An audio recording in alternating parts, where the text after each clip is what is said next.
So this is just actually a little tack onto the previous video, but I did want to make a really explicit mention here of something, and that is this first recursive equation that I just solved.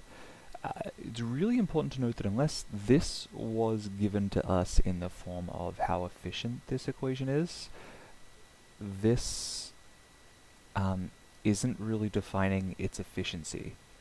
So this is not kind of the same as what we've been doing with the iterative algorithms previously, where we kind of find the exact cost of those functions.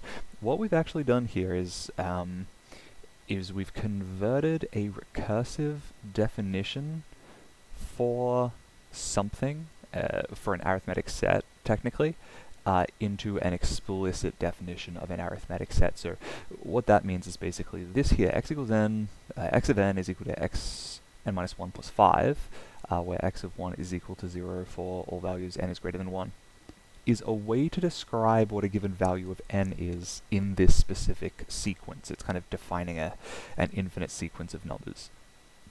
This here, x of n is equal to 5 outside of n minus 1, is what's referred to as the explicit definition of that, and all of that's covered really well. If you just look up like arithmetic sequences on like Khan Academy, they do, like Khan does a fantastic job of explaining kind of the differences between those two, but I just really wanted to make a note of this because I think it's really important when you try and unpack recursive algorithms that are actually written in like as a function that you have to try and then work out the efficiency for. We have not worked out, if this is the actual function, we have not worked out the efficiency of this function. We have converted this function, this recursive function, into essentially a non-recursive function. This will give the same value as that recursive function. And actually, just to prove that, I have quickly done up the two in Visual Studio. So here is our recursive implementation of that algorithm. We have if x is 1, return 0, otherwise return the value of x minus 1 plus 5, which is exactly our algorithm as defined here. And then secondly, I have what we ended up boiling down to, which is simply return 5 outside of x minus 1.